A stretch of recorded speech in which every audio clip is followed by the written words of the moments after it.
Hi guys, I am back with my recap of season 3, episode 2 of The Walking Dead.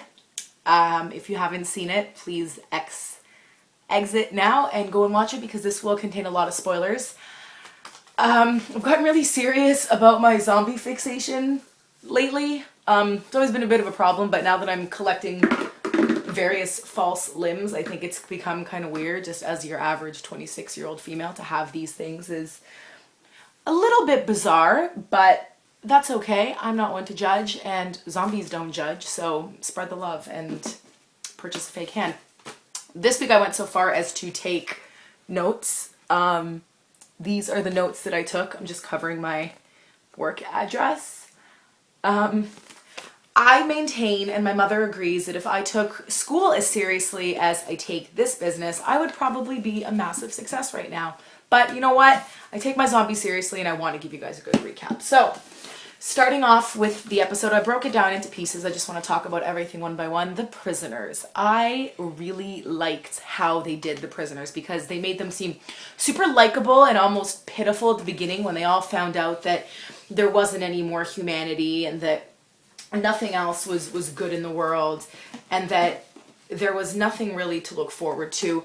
You felt bad for them. I specifically felt bad for Tiny, who I think is a really tall guy that got axed to death, and the timid redneck. I broke them down as archetypes. I broke them down as the big, tall, kind of dopey, friendly guy, the timid redneck, and the really mean gang leader who, on the outside world, was probably a really mean gang leader. I'd say the timid guy was probably a meth addict, and the guy that reminded me of the Green Mile guy, I'm really not so sure.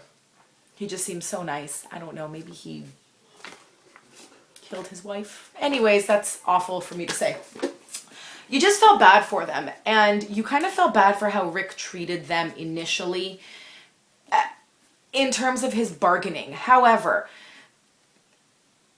I need to say that it was necessary to keep order in the group. So yeah, he offered them a cell block. He wanted to kind of give the good with the bad. Like, you can't be with us, but I will facilitate safety for you. That's Rick, that's him in a nutshell. So I think up until the crazy angry gang leader threw the walker on Rick, I was kind of cheering for them.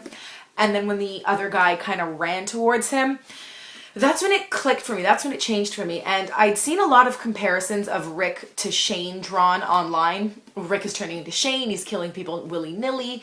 He's not. He killed the angry leader because the angry leader tried to kill him. Awesome death. Freaked me out. I think he went a little bit too far when he let the guy loose in the courtyard, but don't try to kill my people. He's really just trying to keep the group together. He's trying to look for his own safety. And that's admirable, I think. In the case of Apocalypse, survival of the fittest. Not survival of the nicest. No. Survival of the fittest. So yeah, he did what he had to do, and I think it was good that he gave them some food and that he gave them the cell block. I'm pretty sure that's the last we'll see of them. So it was a good little storyline. I enjoyed how they did that. Second topic, I didn't know that jails had that much food. I assumed they would get it delivered like maybe bi-weekly, maybe monthly, but could just be for the show that they happen to have a whole stockpile of food, but really surprised me. And I think that if they do choose to stay in the prison, they'll be able to sustain themselves for quite a while. I'm not so sure what was in the meat locker. I've seen some people say that it was walkers. I've seen other people say that it was where they use the bathroom. What do you think? What do you guys think was in the meat locker? I'm going to go with the bathroom theory because he made a comment about how he was excited to have his own pot to piss in, I think. And that to me would explain that they were using it as their latrine. Next item would be T-Dog, actually. I don't know if most people noticed last season that T-Dog wasn't really around all that much. I had almost convinced myself that he had turned into a walker and been eliminated until I saw him kind of cleaning the RV one day. He had no screen time last season. So I think that this season, the fact that he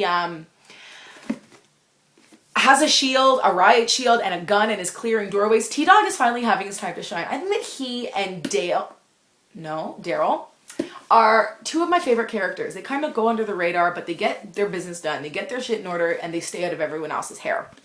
Good characters. Thumb up for T-Dog being around. Now, my most favorite lady in the entire world, Lori. Lori said something that was so good that I had to write it down. Quote, I know I'm a shitty wife and I'm not winning Mother of the Year awards. Lori, I just want to thank you. I just want to give you a round of cheesy prop using applause for just stating what what everybody has thought since, I would say, season 1. You're a shitty mother and you're a bad wife. You've always been both of everything. And now you're acknowledging it and suddenly expecting Rick to sympathize with you. It's not going to happen.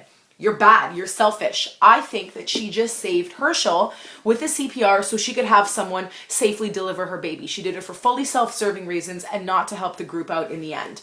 Because in reality, Herschel will slow them down.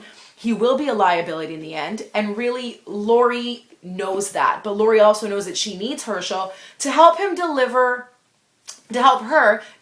her likely walking dead fetus that is currently growing in utero. Creepy, gross, very nasty. That grosses me out, but these don't. I'm very inconsistent. Anyways, this also leads me to Carl. Lori is a bad mother because how did nobody notice that Carl was not there for at least the first 20 minutes of the video? I wondered where he was. I'm pretty sure I texted my friend saying, where the heck is Carl? Lori, don't yell at him for walking away. You should have kept a better eye on him in the beginning. And honestly, Carl impressed me. He took out 2 walkers and got medical supplies. How? I don't know. Maybe it's because he's small and nimble. It's like the athletes that do really, really well because they're smaller than the rest of the players, so they can kind of like skate in where other hockey players can. Or like Allen Iverson was really small and he was a really great basketball player. So, you know, sometimes the little guys, they do really, really great things. So maybe I'm on Team Carl, possibly. That remains to be seen. He's still kind of annoying to me. And I guess I just want to close with Carol performing the C-section on the walker. I was kind of grossed out, kind of creeped out, kind of hoping almost that she would find like a mini undeveloped baby in there, but that would be weird.